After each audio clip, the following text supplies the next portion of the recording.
It's been a million years! It's been a million years! We haven't talked D&D in so long, and I haven't played D&D in so long. I am deprived, man. It's my camera's crooked, man. Old. I was out of town the end of last week, and before that, I had so many family things to do. It was terrible. Well, it was really fun because the family that I currently surround myself with are very nice people. But today, let's get into the fun stuff.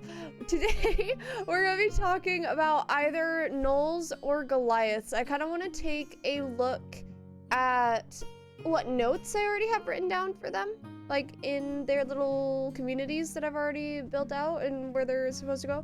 But I do want to choose one of those. So that's what we're gonna do today. We're gonna talk about Gnolls and or Goliaths. Forewarning, I worked 12 hours today, which would be fine, except for I have also not been sleeping hardly at all. So, here we are. Let's just jump right into it. Okay, let's take a look. Zalilos is, Goliaths found a home here. Some say they were the first to attempt to settle in the jungles. While many believe that the centaurs are the creators of the dispute system in the capital, the truth is that the Goliaths began the tradition of gathering each new settler community's wisest member and bringing them together to make decisions on disputes. I kind of like that. A little bit more of a cerebral take on Goliaths. I think it's fun. I wrote these a little over 6 months ago. No, a little somewhere around 6 months ago. I don't know. No, because it would have been some time is so much slower than I thought it was. It would have been 3 or 4 months ago. So let's take a look here. Negrepita is fiends and Pataka are gnolls. Gnolls, oh, this I want to do Goliaths, but I want to do moles. I want to do Gnolls slightly more. So the take that I had for Gnolls is that they're very much penny pinchers. They're very much how do I say?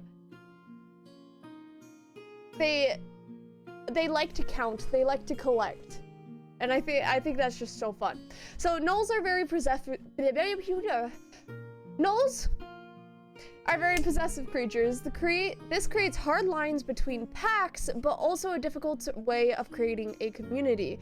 They rely on each other for agriculture and hunting, but are one of very few communities that have created a monetary system outside of the common copper, silver, and gold. Sorry, copper, silver, gold, and platinum.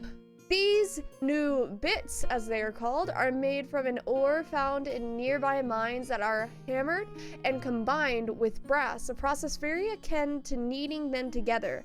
And then they are stamped with a complicated symbol.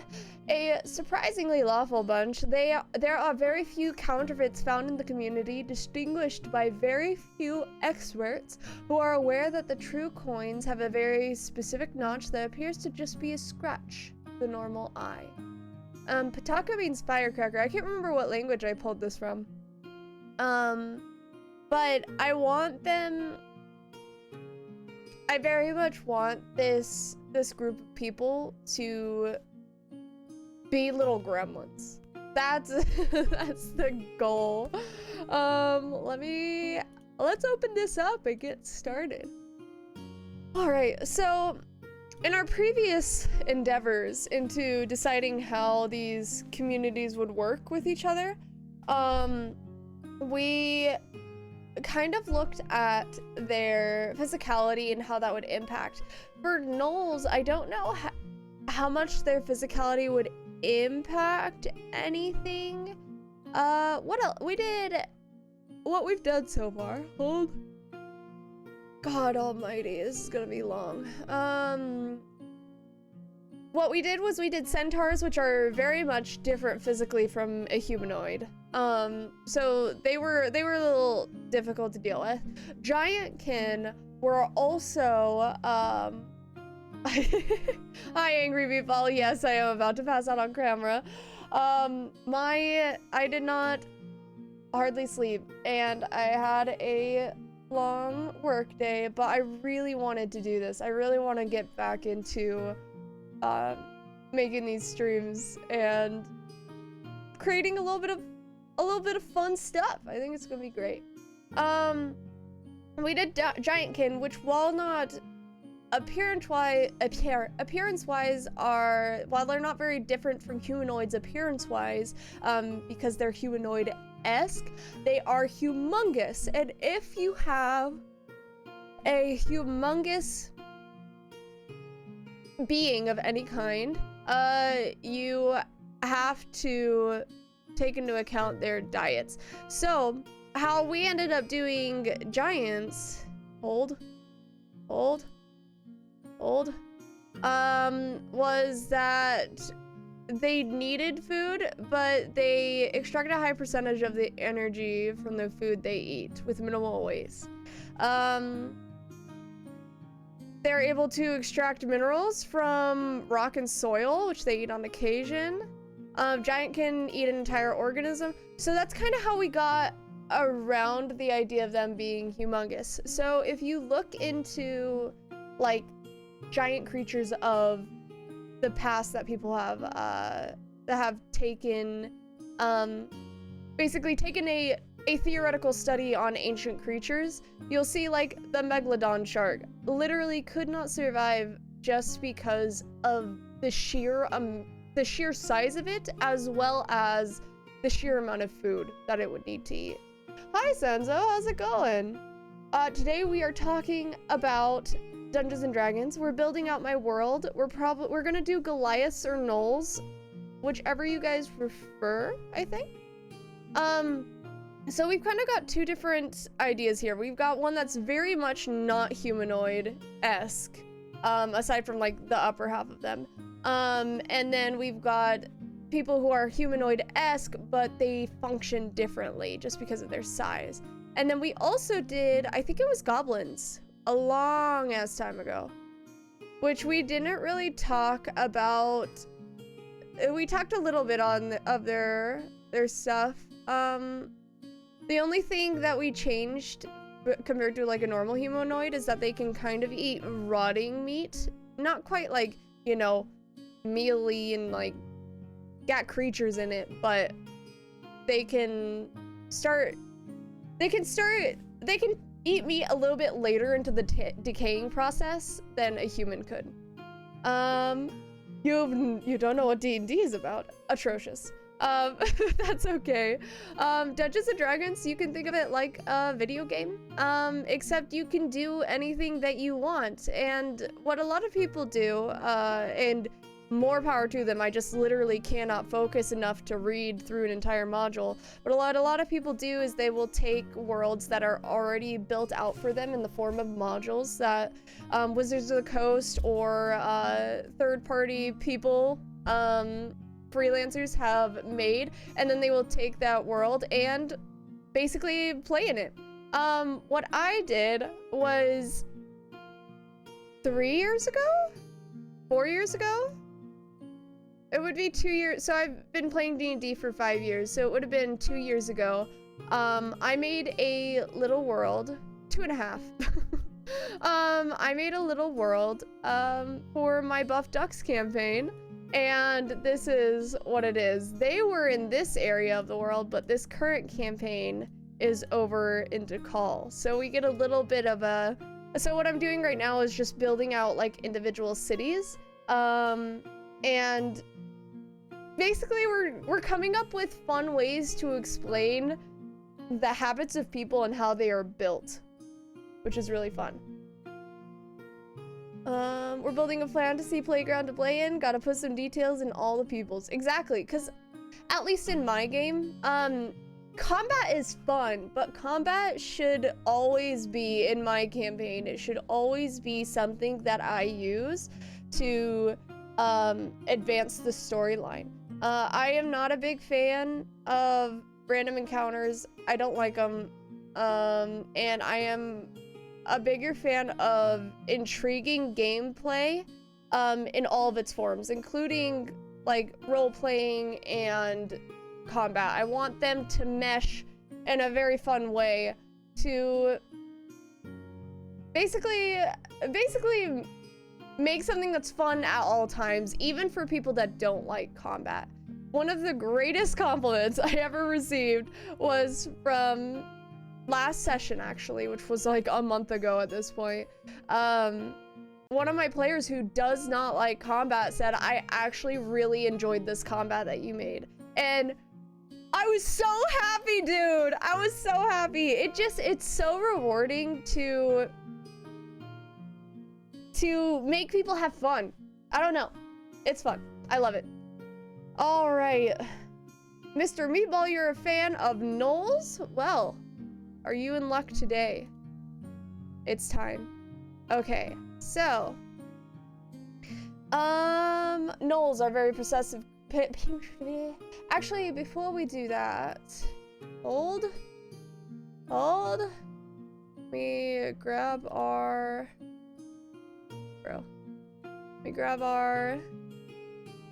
goblins. I've been kind of using this, what we did for goblins. I've kind of been using it as a template to like build out the basics and then add extra stuff, for everybody else. I'm gonna take a screenshot of that. Feel free to take a screenshot if you would like to follow along.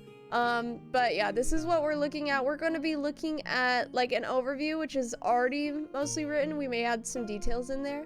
We're going to be talking about their housing. We're going to be talking about their eating habits, their social hierarchy, specifically within this community that we're building. Of course, all of this is specifically within this community that we're building.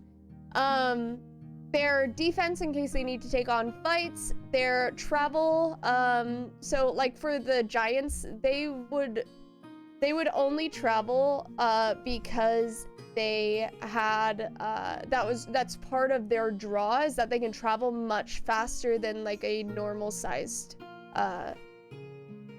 us than a human or a humanoid.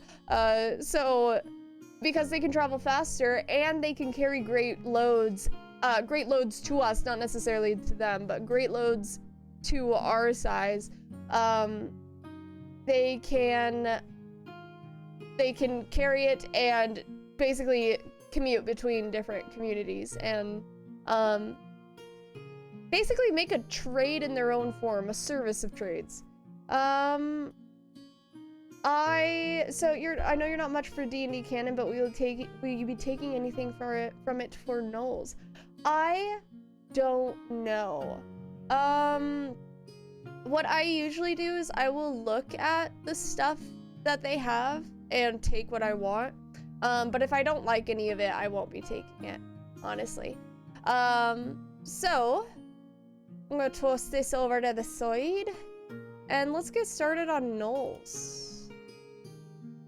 Did I ever update my stream info? Yes, I did. Okay, good. I was like, did I ever push the button? No? What is that?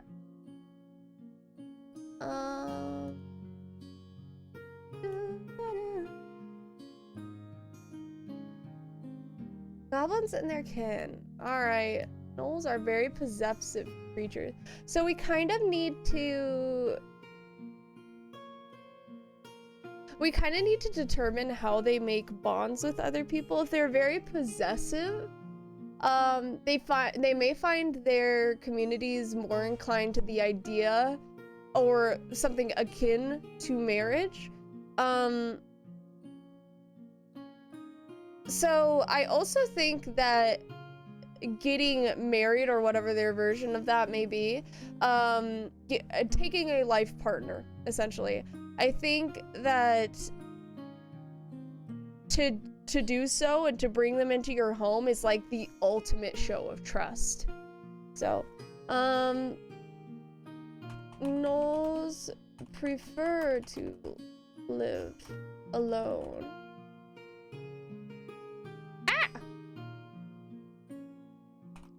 When they do take a life partner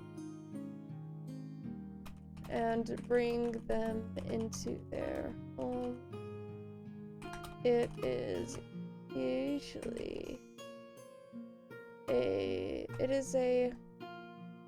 is a show of ultimate trust. Ultimate trust to that individual. Wow. The demon prince of destruction, said to have made Gnolls in his own image and is occasionally worshipped as their god. I don't think I will. I don't think I want Gnolls to be a subset of Fiend. I want them to be a subset of lizard folk, I think. Like a different type of lizard folk.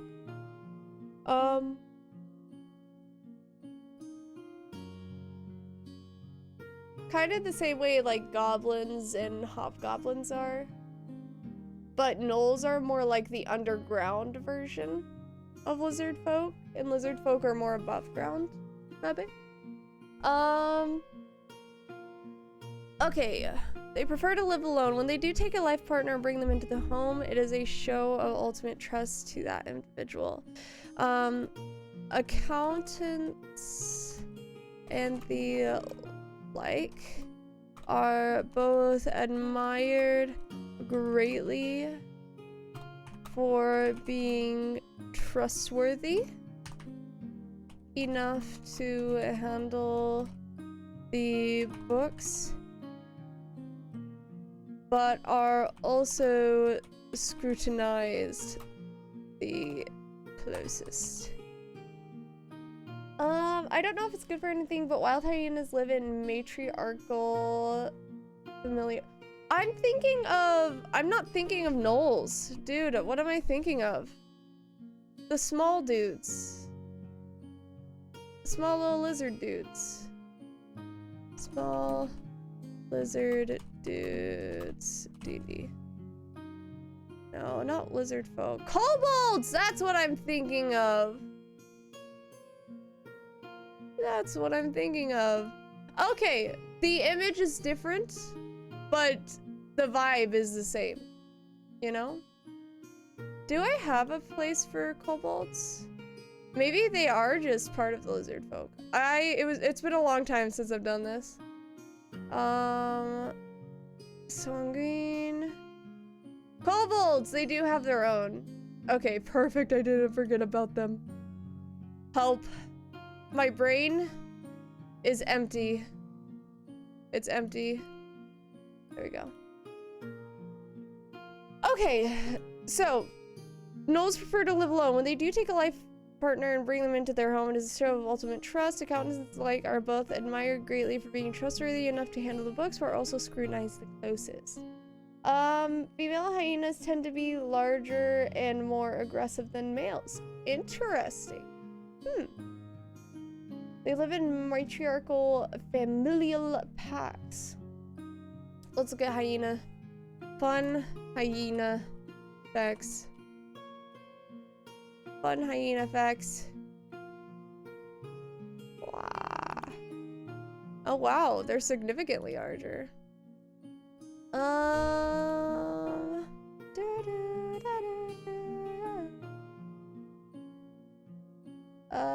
This is where we learn how wrong I am. Praise on the wildebeest zebra. Definitely carnivores. Incubation. I'm surprised that they have less pups than a dog does, honestly. Interesting. I have to sneeze, but it's not sneezing. Okay. South of the Sahara, except through areas with extreme desert conditions. Found in a wide variety of habitats, including grasslands, woodlands, sub-deserts, and mountains up to 4,000 meters.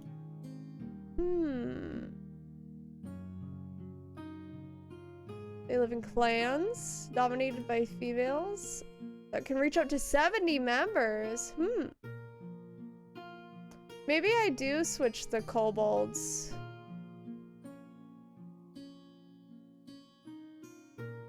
Alright. We're making the gnolls from scratch. Between packs. I think I do want to change this to... Wait, let's see what I put for kobolds. Hold on.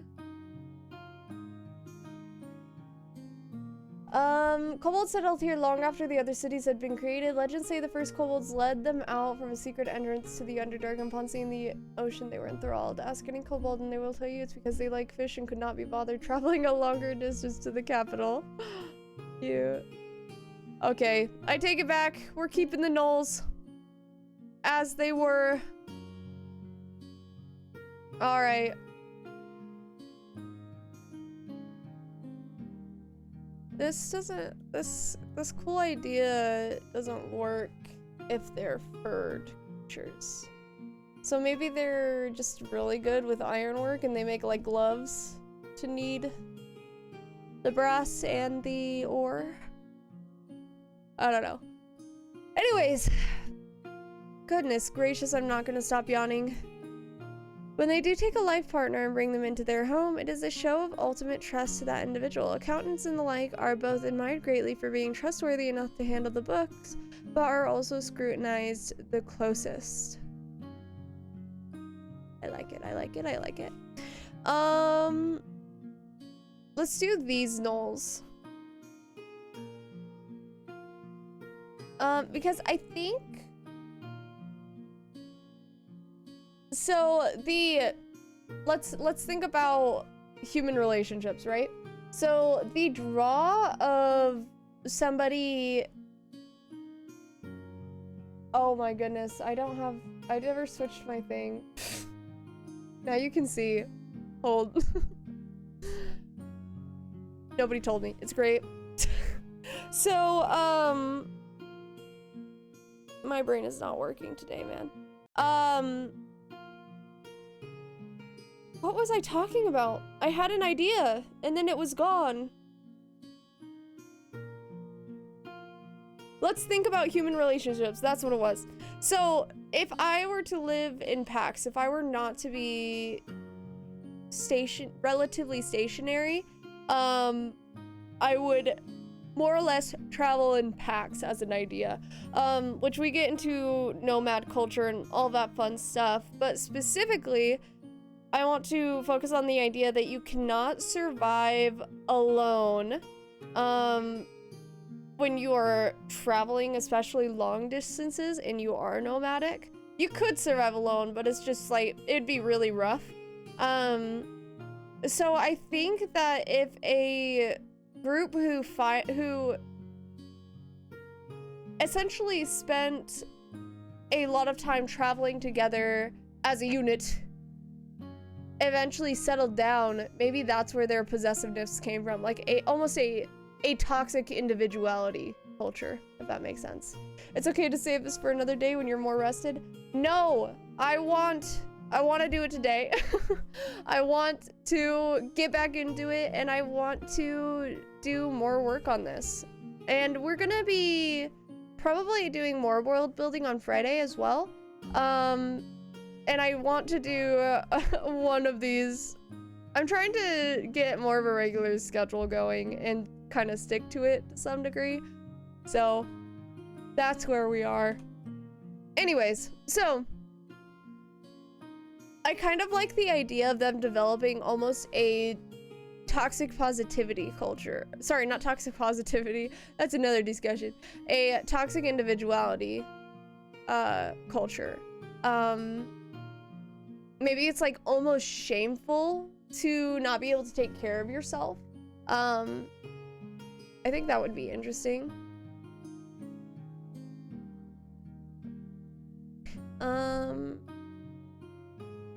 The culture of this community holds individuality to the highest. What's the word? Accord? That's not the right word.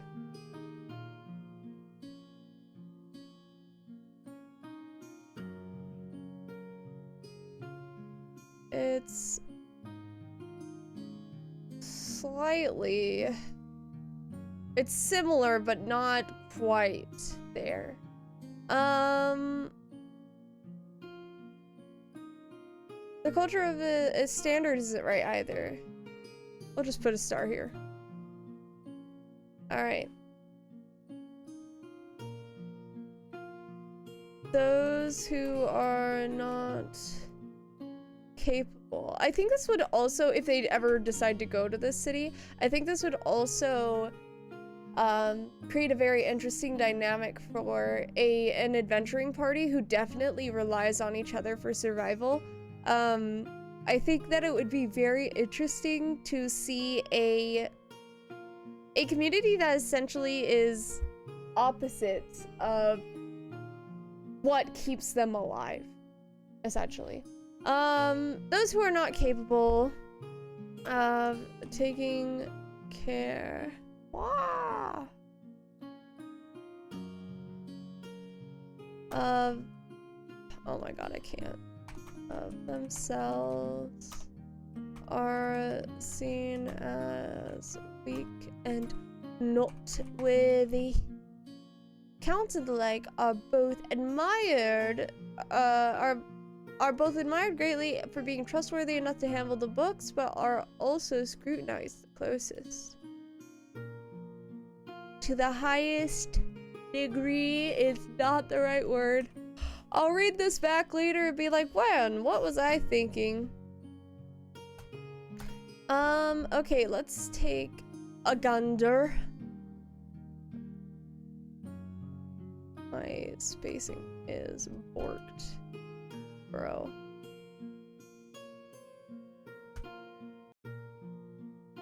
Oh, it is double spaced. Okay, wild. All right, let's see. So, housing. What would their housing look like? Well, let's look at a Gnoll, maybe. It does. Let's just do Gnoll. I like seeing people's fan art of stuff. Oh, the big teeth. Oh, look at him! Adorable.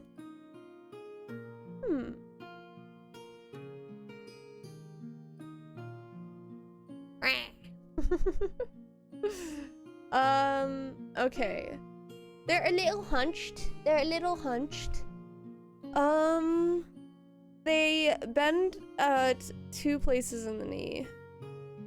And then again at the ankle. They're like these. I wonder. I don't think their physicality would have that much of an impact on their housing. I don't think that they would live in or around trees. Can hyenas climb trees? Hyenas lack retractable claws. It restricts their ability to climb. Their size and physiological makeup are also not geared for climbing. Jump? Can they jump?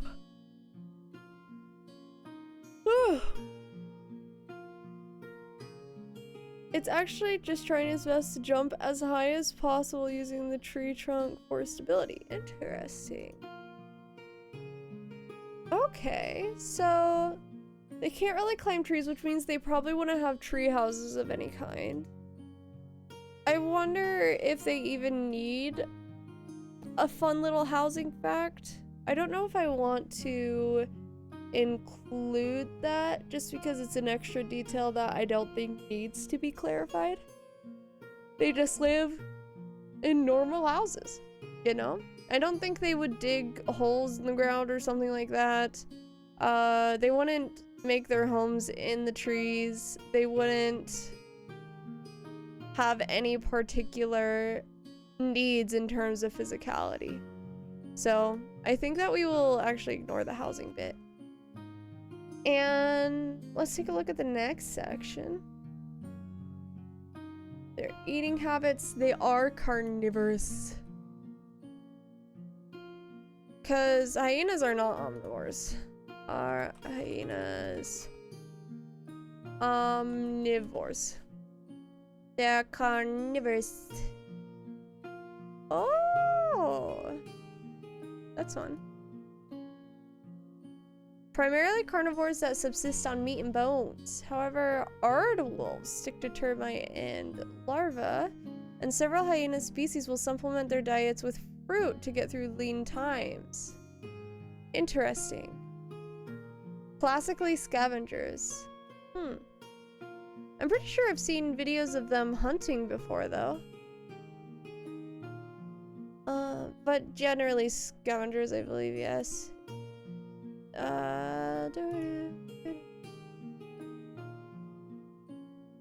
Most common large carnivore. Interesting. For their bone-cracking jaws. Did not mean to click that. And ability to eat everything. But bone only counts for a small part of their diet. Polychaete worms in the genus Osedax digest the fat and bone of dead whales worldwide. Oh, worms are the biggest bone eaters. Interesting.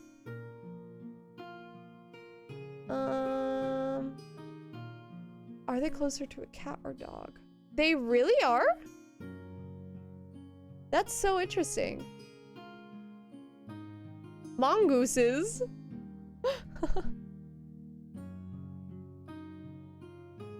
Clans up to 90 individuals.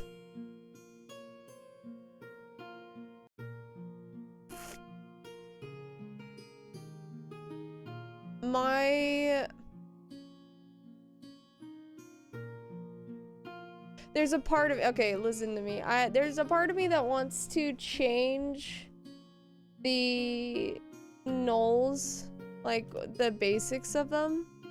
So all this fun stuff. I kind of want to change that to somebody else, but who would we change it to? Somebody who's individual? Genasi, but like wouldn't be super individualized.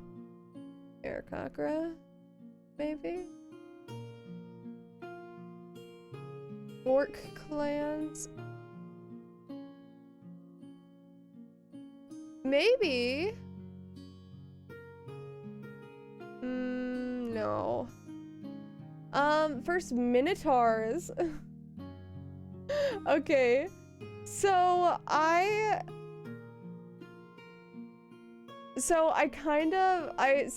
okay. In Zalia's backstory, so Zalia's the character that I play in my Dungeon Masters game, and I love her for one. And for two, she's part of a ship, a pirate ship, and I made basically a bunch of people who were not necessarily the opposite, but a little bit of a flip side take on what their species is generally generalized with. And what I did I took the biggest person on the ship, which was a Minotaur, and I gave him tiny little glasses, and I made him the accountant because I thought it was silly.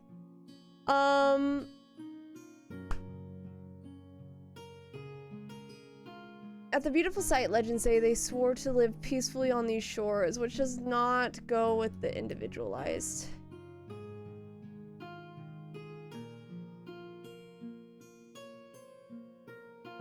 In order to build a city like that, you have to value partnership. Lycanthropes. Tieflings.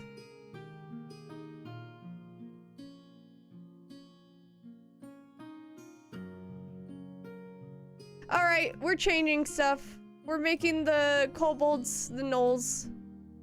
I've decided. We're changing the gnolls. We're gonna make them super social.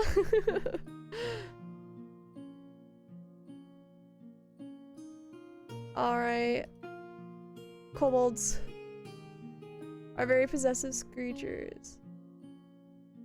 Hard alliance between people, but also the difficulty way of creating a community. They rely on each other. I press C for to live alone. When they do take a life partner, bring that is a show of ultimate trust. Yes. Yes! Alright. We're doing the kobolds today. Alright, let me change this. It's kobolds.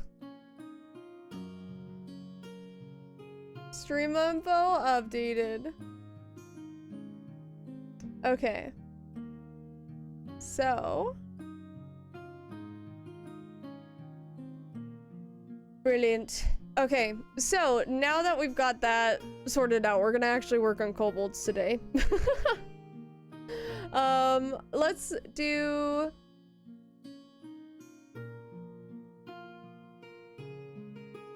I think maybe we'll put this... No, I think this needs to be up here. Let's do... Oh my god, I thought I saw somebody in my house. It was just my brain. Social hierarchy. Social hierarchy. Defense. Travel. Religion. So we'll take a gander at each of these. Oh. Oop.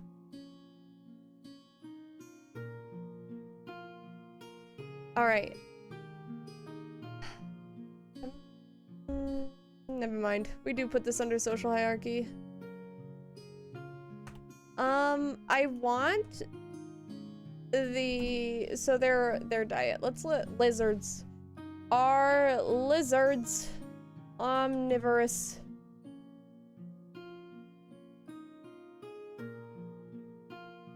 Most lizards are omnivorous. As young, they feed basically on insects. Carnivorous or omnivorous? Most lizards are carnivorous. Most species prey on the invertebrates, and larger species take eggs, birds, and vertebrates. Interesting. Hello, Bobicus. How's it going?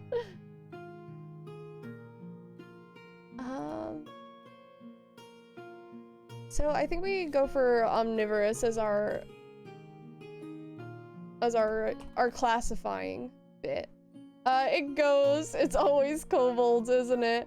You know, in this case, yes, I thought Gnolls were kobolds because my brain is not working properly. But they're not. And so I think when I was making Gnolls, because I did a little blurb basically being like they're possessive creatures, I was like, let's make them the opposite of what they probably would be. But I don't want them... I kind of realized along the way that I don't want them to be exact opposites. I want them to be complementarily different. I don't know if that makes sense. I want them to be different from what is expected of them, but not in a way that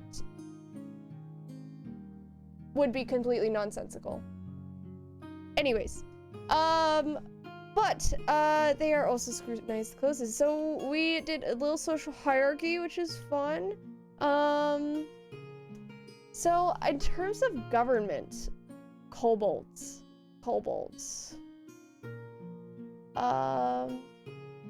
Kobolds settled here long after the other cities had been created. Legends say the first kobolds let them out from a secret entrance to the Underdark, and upon seeing the ocean, they were enthralled. Ask any kobold and they will tell you it's because they like fish and could not be bothered traveling a longer distance to the capital. because the capital's like right there, so they're just a little boat right away, and they're there. It's perfect. I love it. I like the idea of them being a little lazy, but not when it comes to their collectibles, you know? Kobolds are traditionally lawful evil and worship dragons, so they would probably dig a monarchy. These, I'm not against a monarchy, but these communities are supposed to be, like, essentially places where these communities, if they were not put into the boxes that a lot of people put them into, it would be that this is the type of community that they could be on a, you know, a condensed scale, if that makes sense. So let's look at kobolds. Kobolds, 5e.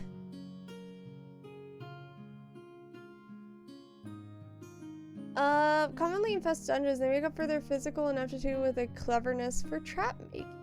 Yes.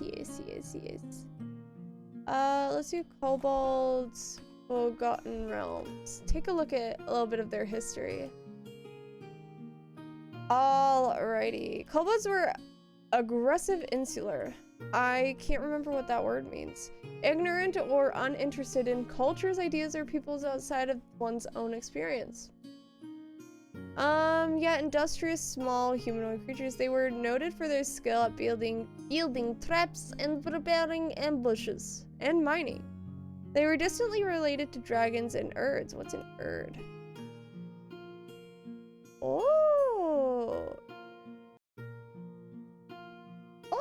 Oh, interesting. I love it. Whew.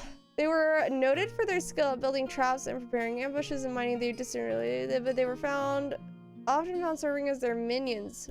Bleh, boring. The dragon scale toughens our skin. The dragon bone adorns our skull. The dragon heart flames our sorcery. We are the dragon, and for the dragon we live. Long live the dragon. I don't like that. Makes me uncomfortable. Yip Yak is their language? It's called Yip Yak? That's amazing. Dragons are neat, but not... I think dragons are a whole other subject that I could go on for hours. But I love the idea of things not quite being what they seem in history. Because that's kind of the reality. Whoever wins kind of controls the narrative, more or less. It's very interesting. Anyways, I like the idea of them being fast friends with dragons, but not necessarily, like, you know, slaves to dragons. It's just like, it's kind of gross. It's kind of gross, you know?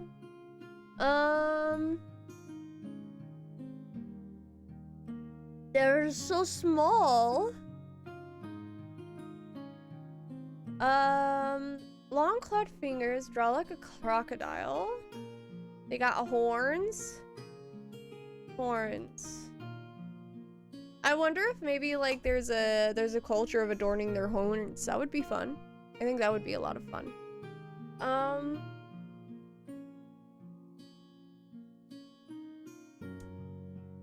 Let's think. Dragon rot. Were rare members of Kobold with a stronger connection to draconic ancestors. That would be interesting. Maybe there's like a dragon rot kobold that led them out of the Underdark and is now their monarch. Kind of like that idea.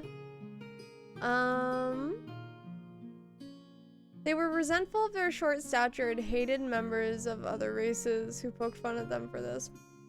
Most felt as though they ought to compensate for their such as humor or aggression.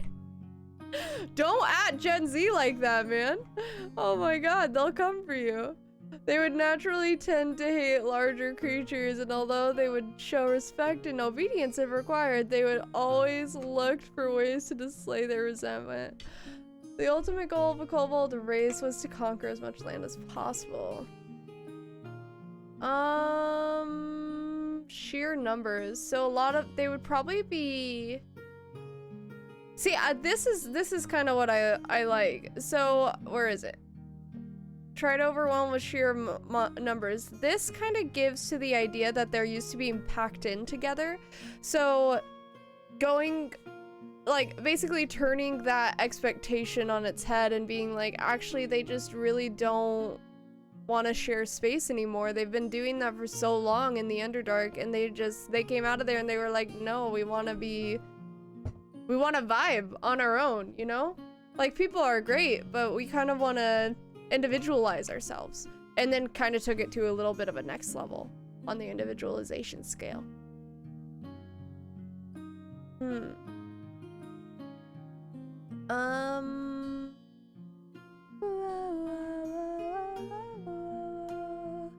Their society was influenced by their lawful evil alignment. Bleh.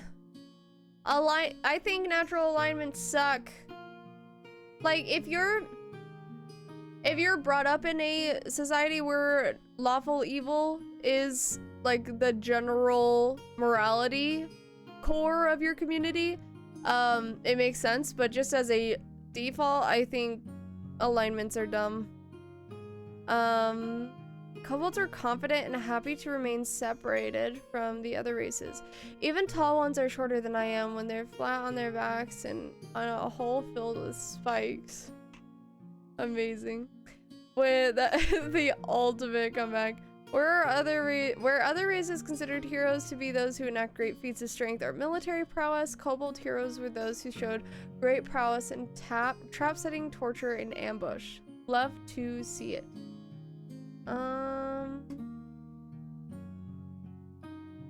That's a good point. They have eggs. Wild. Shedding. I kind of want to do something fun with shedding. I'm gonna make a little note. Shedding. Got eggs. We got oops. Unlike snakes, kobolds did not shed their entire skin at once. They instead shed portions of it, like lizards. The process was usually accelerated by rubbing bitter leaf was often applied after shedding to help the new scales acquire strength and shine. Lycanthropy. At some point in time, kobolds learned to domesticate dire weasels to serve them as... I need to see it! Amazing! Look at that! Amazing. Dire weasels. Dire weasels. That's how you spell weasels, yes. Dire weasels. Oh my god. Amazing. Lycanthropic kobolds, dire weasels. About 1 in 10,000 kobolds was a natural lycanthrope. What the heck kind of turn? They use their cunning and sheer weight of numbers. They preferred to lay traps or ambushes. Like, I would be very interested in a community that's used to being used as cannon fodder. Basically going against that whole idea and taking individuality into their hands because they're so used to being used as cannon fodder. And then generations and generations later, which is where we are right now, that's just turned into very, very close to that thin line of selfishness, of bad selfishness. A little selfishness is good. Did you ever read about Tucker's Kobolds? No. Tucker's Kobolds. Old. Tucker's Kobolds. No.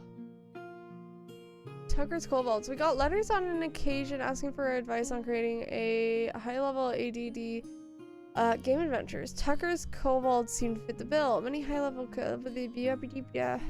one of the key problems. Okay, I don't care about that. Tell me about the Kobolds. Okay, Tucker ran incredibly dangerous in the days I was stationed at Fort Bragg.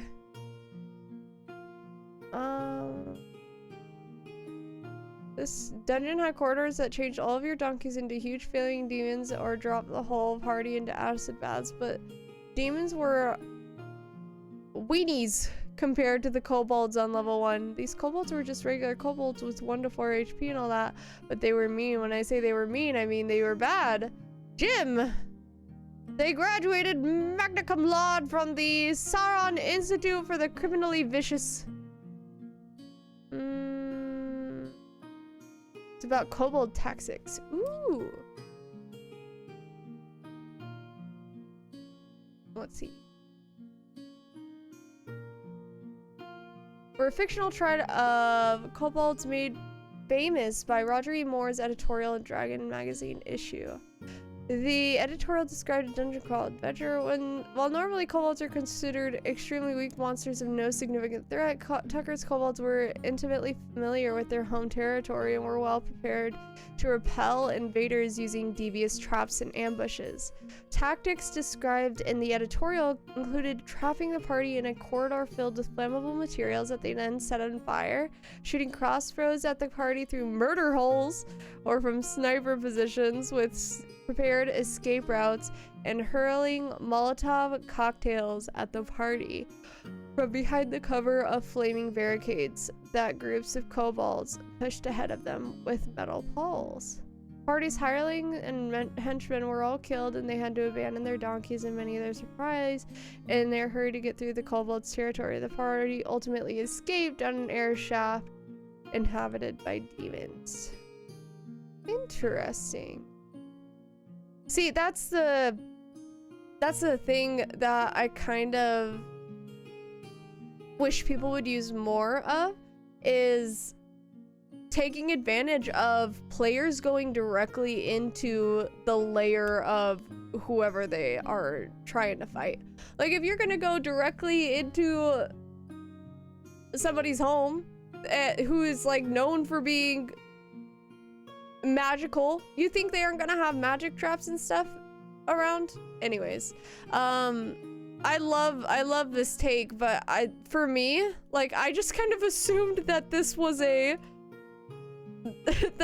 something that people just did for kobolds because they're known for being trappers and being mechanically gifted. It's interesting though that there's a whole phrase for it, Tucker's Kobolds. Again, I am relatively new to D&D, not super new, but relatively new-ish, that I don't know a lot of the stuff that has kind of made the genre what it is. I kind of like the idea of people like going into a house, like going to visit. Like, hey, Bob, what's going on? Which of these floorboards triggers the trap that kills you? And he's like, oh, it's that one right there. And it's like, ah, thank you. And they just kind of avoid. I like the idea of casual caution. Casual, absurd caution. I kind of like that idea. Casual, absurd caution over household traps. I like it. Okay. If their numbers were diminished,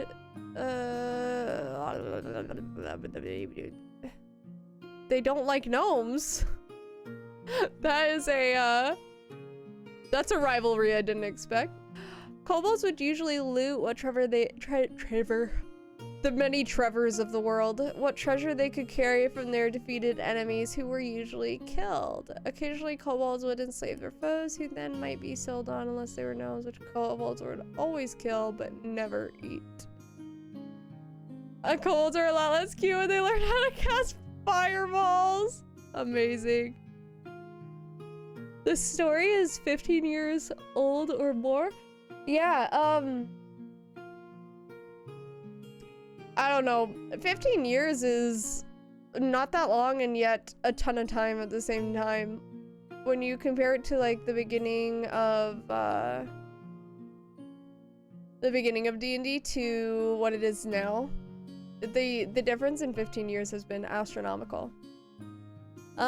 Society. Kobolds lived in the dark, ideally underground or thick forest in tribal societies. Their ladies were often overcrowded, though. They became numerous. They split into numerous smaller ones.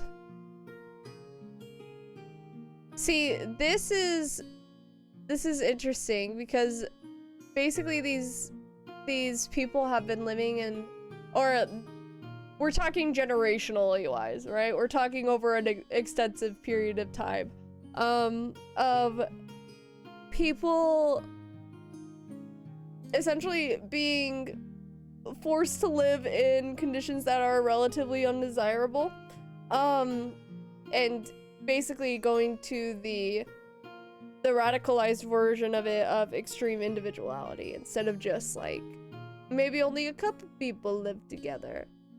Maybe we don't have to listen to the dragons tell us what to do. You know, that kind of stuff.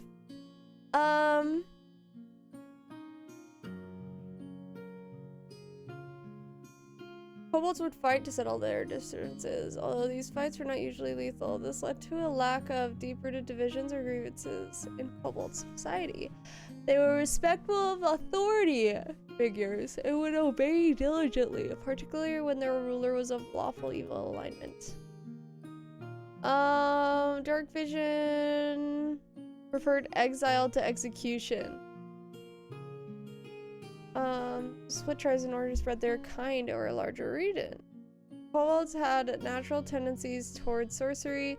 They could live up to 135 years. God almighty! Kobolds are similar to dragons, but while dragons had warm blood, kobolds were cold-blooded. Due to this, they were susceptible to cold, especially was brought on quickly. Yet don't say. The term cold-blooded leads you to believe that. They enjoyed swimming and would gather to bathe together, especially after shitting. Maintain their claws and teeth. Smooth stone, that's so cute!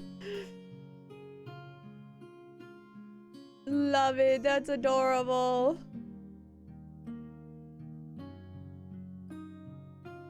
They're just like, boop, boop, boop. I love especially in this version of Kobolds, it's basically something that we would regard as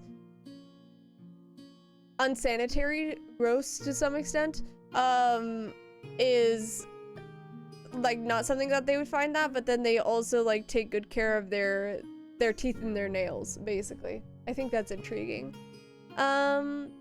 It was unknown how kobolds were of dragon heritage. While each kobold valued its own life, the tribe came first. They considered the success of their tribe to be their own success. Which in our version of kobolds, this is not true. Yip Yak is such a good name! What the hell? Mining often created. Oh, I did not mean to do that. Oh, I like the idea of them using casual magic. Divination magic was used. I like that a lot, actually.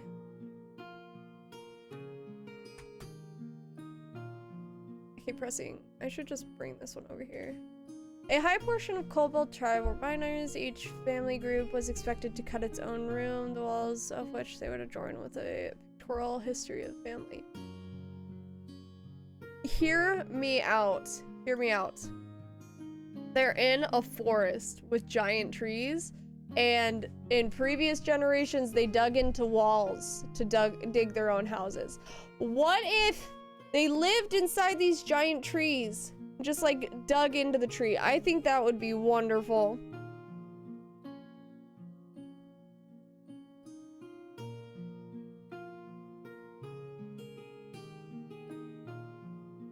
Housing.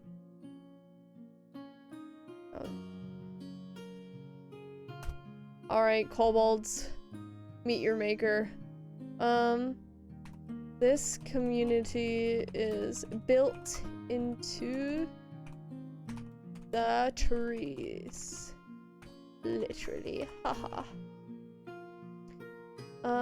Much like their ancestors would dig into the walls of a cave to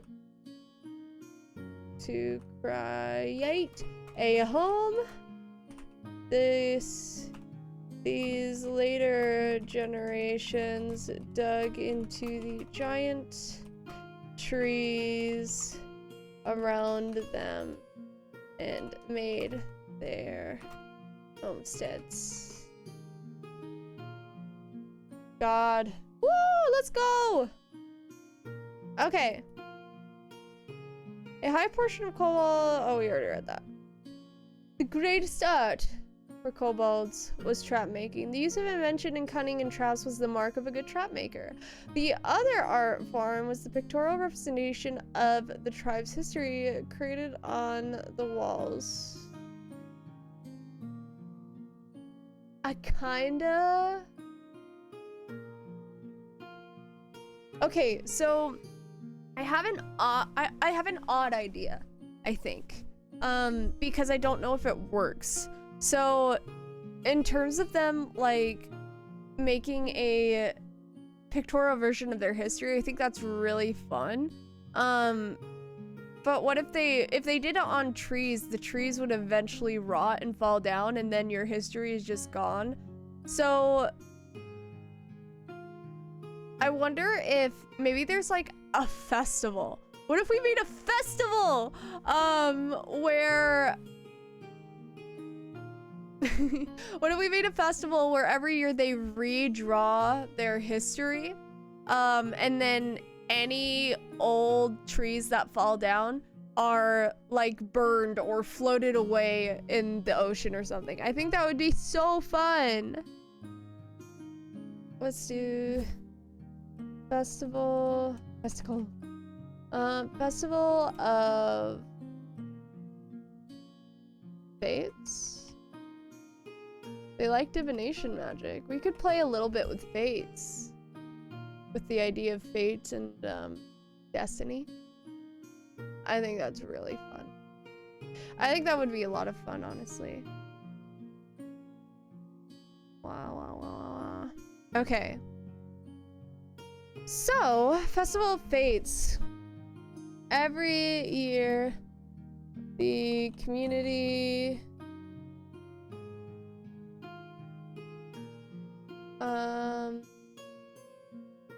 carves their... Oh, what if they... Hang on. What if they carved their history of like coming out from the Underdark and creating this community, and like every year I don't know if this is factually correct to trees, and I don't know if I care, but I would like to know. Like every year the trees kind of grow taller, and then the story is like redrawn around the same tree, and it keeps growing and growing, and then eventually it is so rotted and old that it has to be either cut down or it falls down or something like that, and that's when they do their whole ritual of either burning it or sending it into the ocean. So what if the outsides of everybody's trees was like a mixture of the history of the city, and on top of that is like a history of their family too? I think that would be so fun. Like maybe every year you draw like a little story of how your year went. That would be so fun. I'm having a good time. Every year the community carves their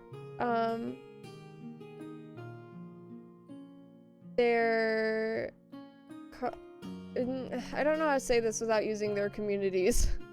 Carve their ancestors' history around the tree.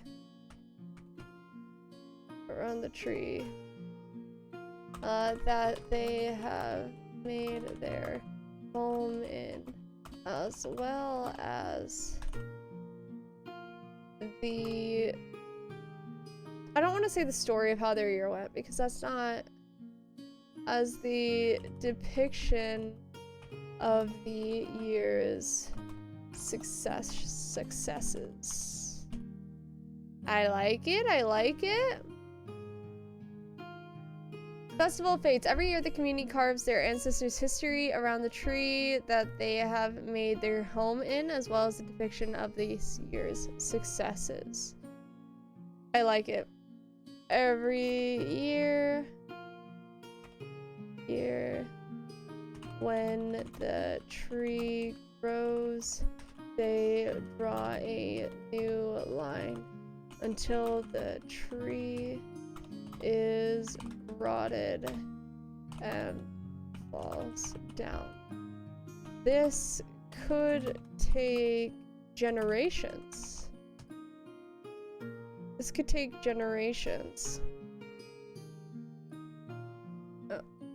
This could take generations, which means that the lives of previous families are carved in the topmost branches, topmost part of the trunk. Carved in the topmost part of the trunk.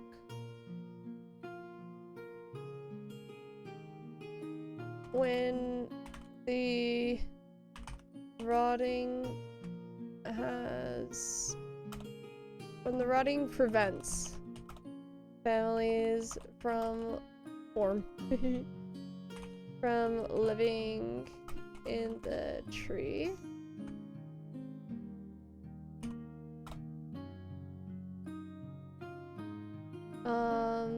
it is taken.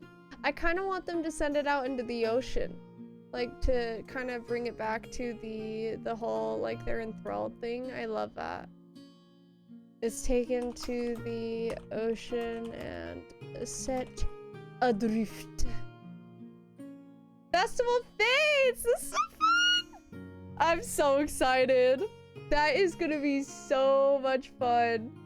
I hope they visit this. It's gonna be so much fun. Okay. I got distracted. Okay. Yip yak!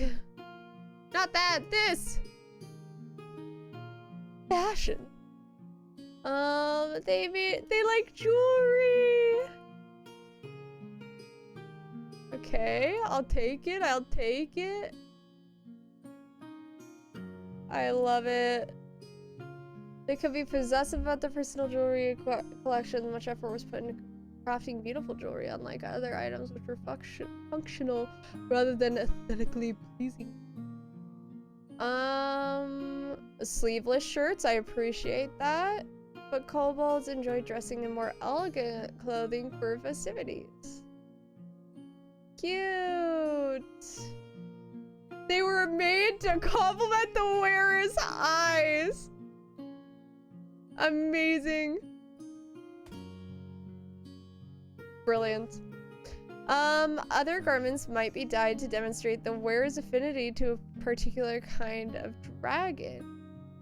Interesting.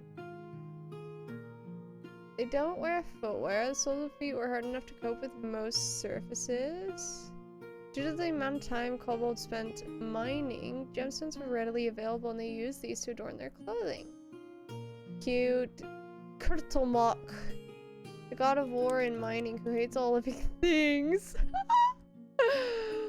A main part of their religion was to seek out magic items that they believe may help free Kurtulmak from his eternal prison.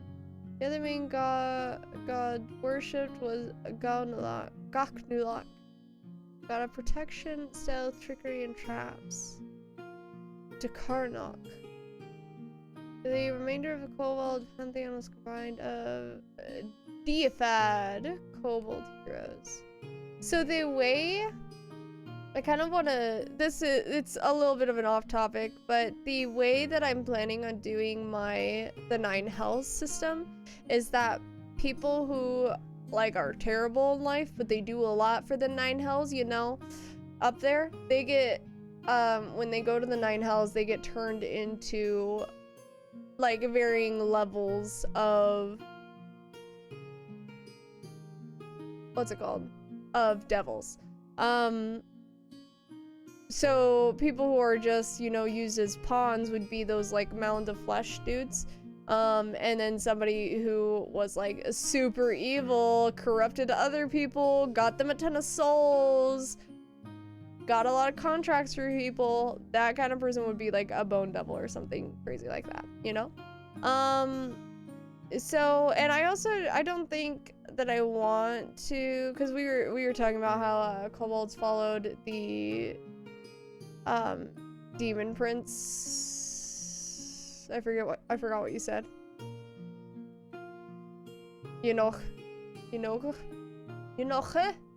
Anyways, so I don't think that this community would probably worship any particular god, at least in this context. Eating plants and animals will refuse to eat intelligent creatures.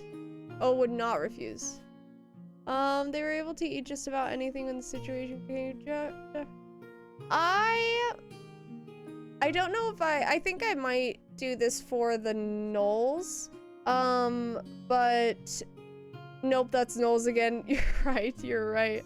I think that for Gnolls, I want to do it to where they are totally cannibalistic, but not in the idea that they enjoy eating each other, but more in the idea that they don't care where food comes from. Does that make sense? They're cold-blooded nature. Kobolds that had spent time in a warm place would not need to eat for days. Is that true? Does cold-bloodedness affect your eating? Can eating something cold affect your no. Cold-blooded.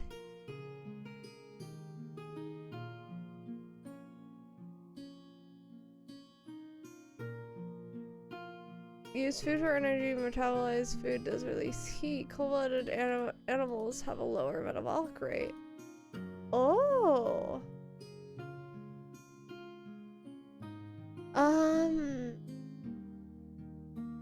Aquatic animals rapidly lose heat through their gills, where large blood flows come into close contact with large flows of the external water. That pretty much makes maintaining a high temperature impossible. Birds and mammals have insulating feathers and fur to retain heat. Amphibians have permeable skin, which assists in respiration, does not insulate against heat flow.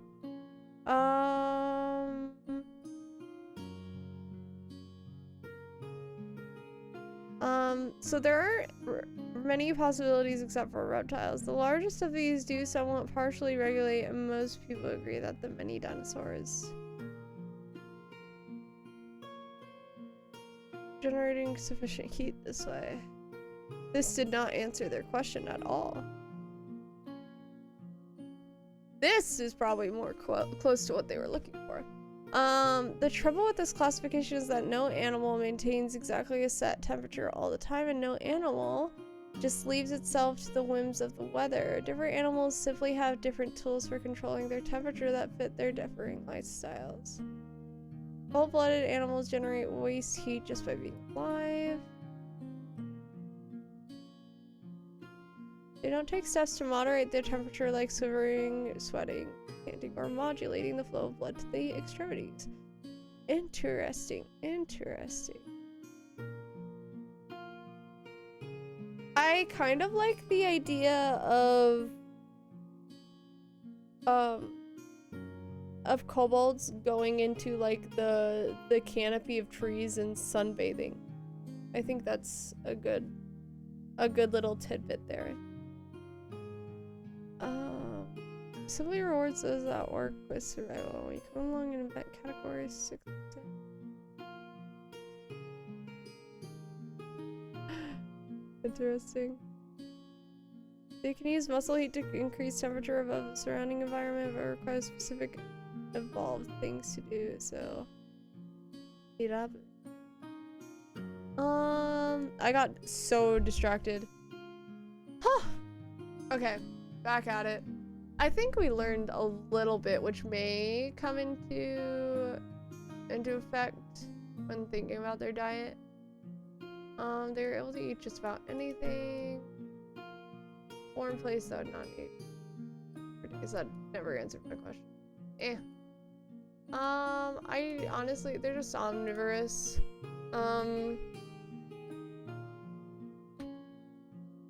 Eat all kinds of plants and animals, but love insects. Just for fun. You know? They're just little lizards.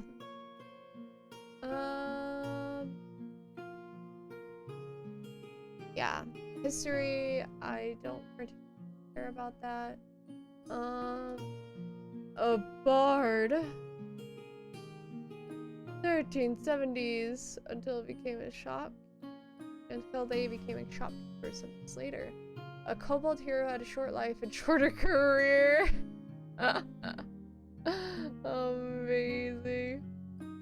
A troglodyte bird.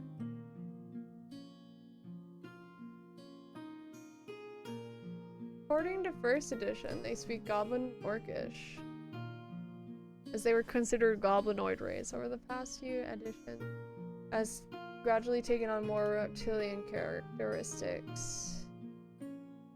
A red kobold. Where is it?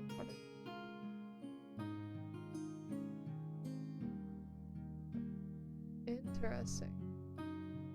Interesting how time and ideas kind of get past each other. And how they evolve. I think that's so interesting.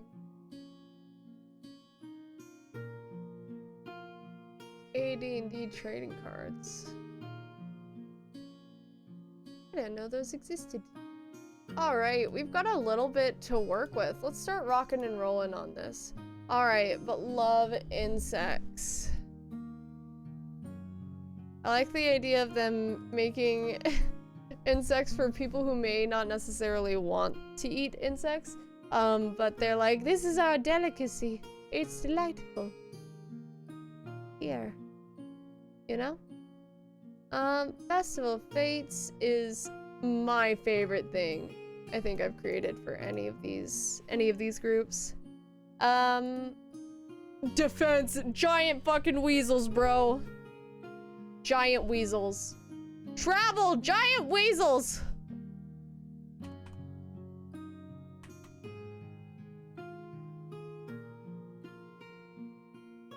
Dire weasels. Anyways. Yep. Anyways. Their travel habits are... Anyways. They prefer to not leave their homes. They will often ride to... I can't remember how I spelled it. Got 2 A's. Jugad to... They will often ride to... Anyways, okay. They prefer to not leave their homes. They will often ride to Jugad. Boat ride. Boat ride to Jugad. For any business, ventures, or...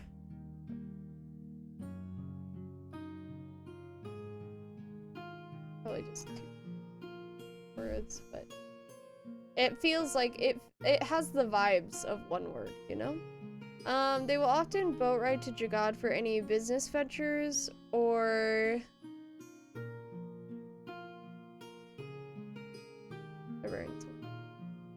business ventures or what's it called?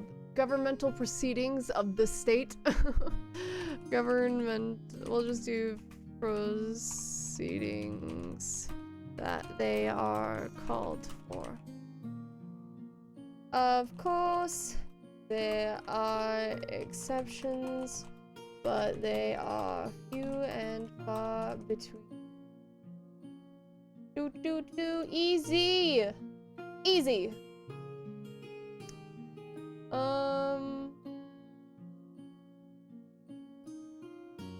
Dire weasels. Done. I love that. Okay, casual, absurd. Alright. These like dug into giant trees around them and made them their homesteads. In each house, it is customary and what did I spell, bro? Customary. Hello? It is customary and regarded as a necessity to have traps throughout your home. It is not unusual for good friends or family to know where these traps are and be able to navigate them over time. I like it, I like it, I like it. Here, I'll do housing period. Wow, wow, wow, wow, wow, wow.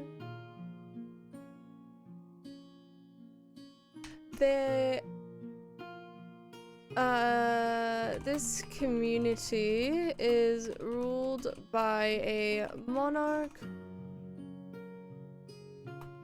who was part of the original, who is a descendant of the original dragon rot. We'll do capital D. Dragon rot. Dragon rot family. Who led the initial group out of the Underdark. Let's go! Okay. Using smooth stones to polish their claws. Casual, absurd caution. Love it. Shedding eggs. How do we...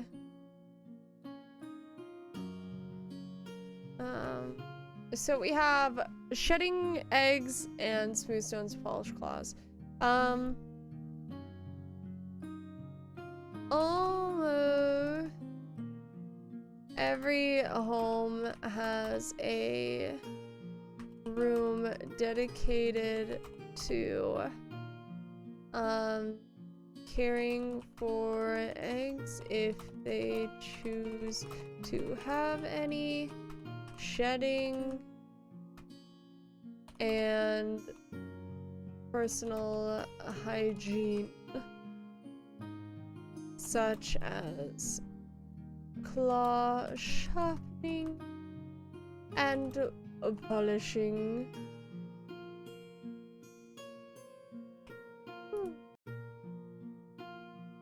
I like it. I like it a lot. I enjoy making jewelry.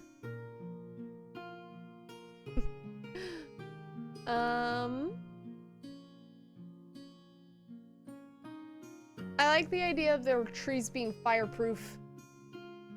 That's why they have to float them into the they have to float them into the ocean because they're fireproof. All right, defense.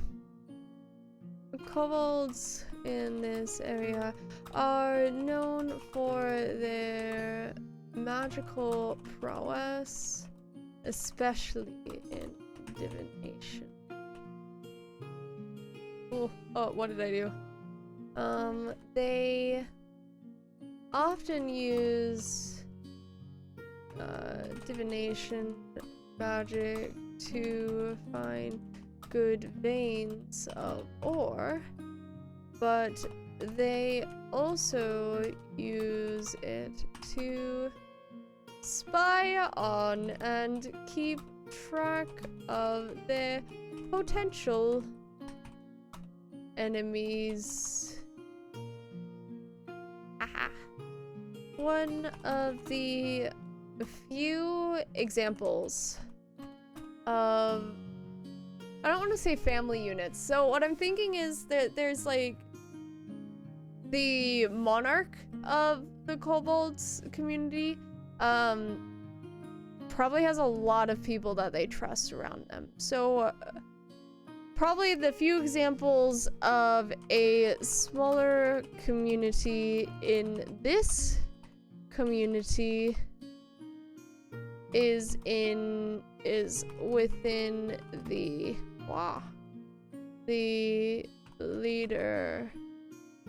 leader's inner circles, which often includes extremely powerful individuals. I would say extremely powerful, loyal individuals. I did not put a space. Sick. Easy. Done. Enjoy making jewelry.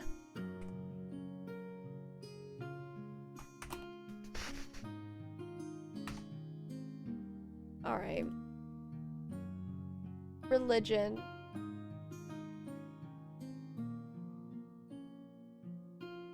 Let's see. I am used to being essentially subjugated for my entire life. I do not want to follow a god that I know is real and I know will take retribution against me if I fuck up. Is my thought process. If I'm a super individual person, I don't want to rely on a god to help me as well. So I would say worship of the gods is widely unpopular on a large scale.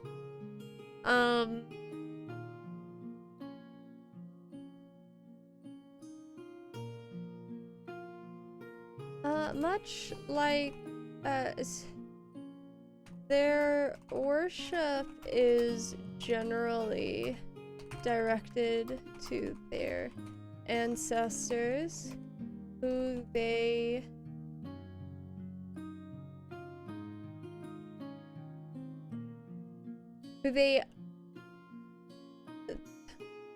admire for the hardships and change they had to go through to develop this community. Yes.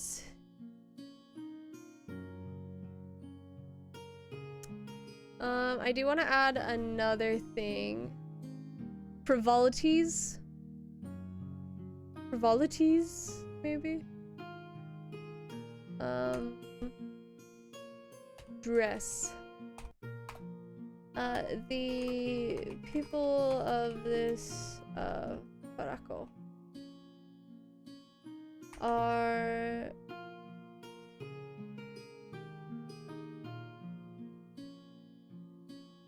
very much enjoy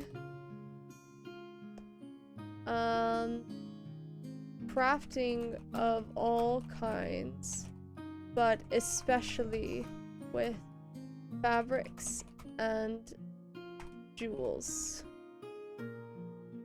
I love it.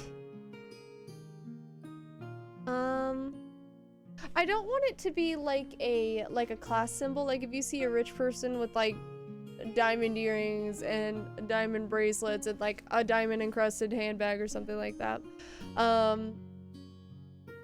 I don't want it to be like that. I want it to be more of a show of craft. So while the jewels and materials themselves are not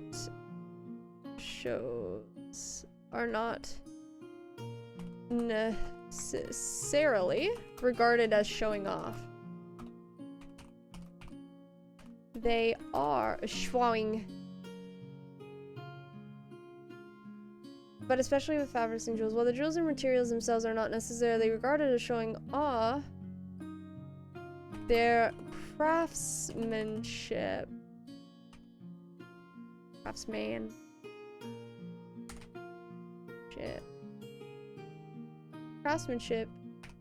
is taken very seriously and is a show of capability. I like that. I like what we've done here.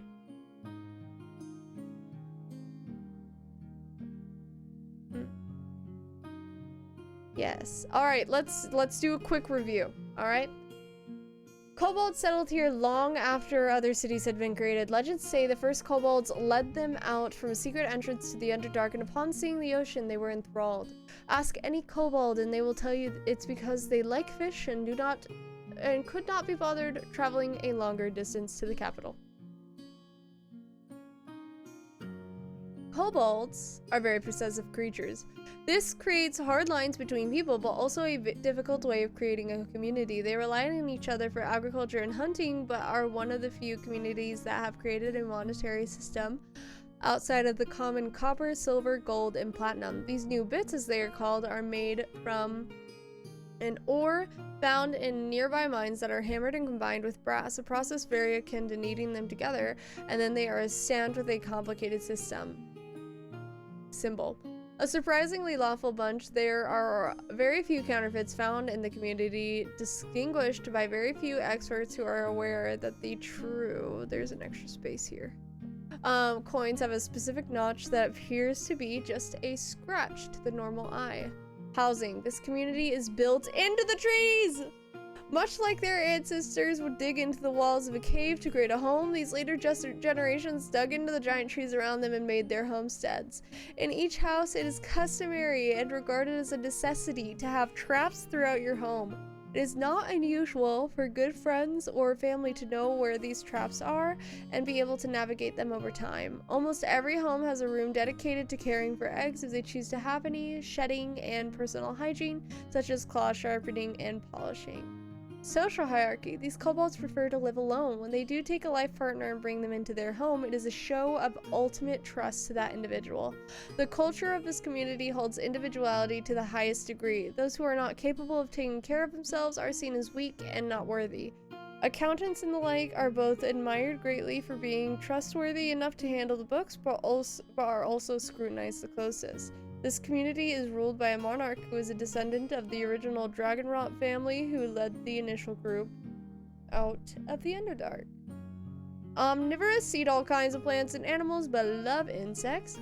Defense. Kobolds in this area are known for their magical prowess, especially in divination. They often use divination magic to find good veins of ore, but they also use it to spy on and keep track of their potential enemies. One of the few examples of a smaller community in this community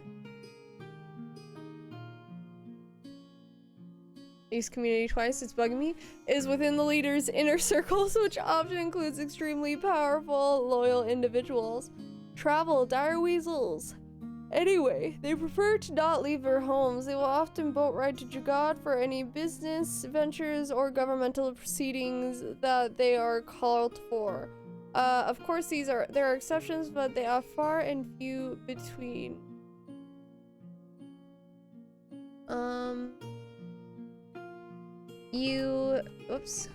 You will often catch kobolds resting in the sun in the canopy.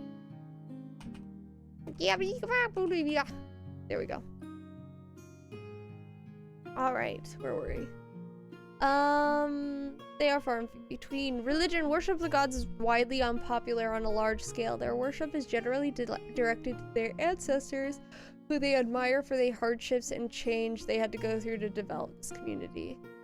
The people of Morocco very much enjoy crafting of all times, but especially with fabrics and jewels. While the jewels and materials themselves are not necessarily regarded as showing off, their craftsmanship is taken very seriously, and it is a show of capability.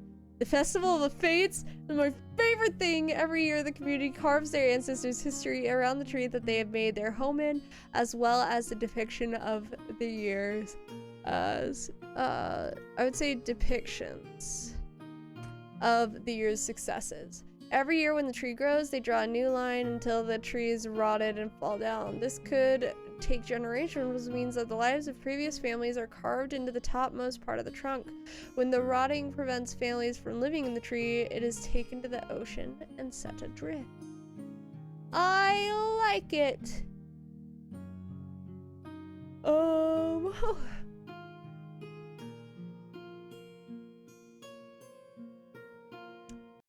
Something is missing. Social hierarchy.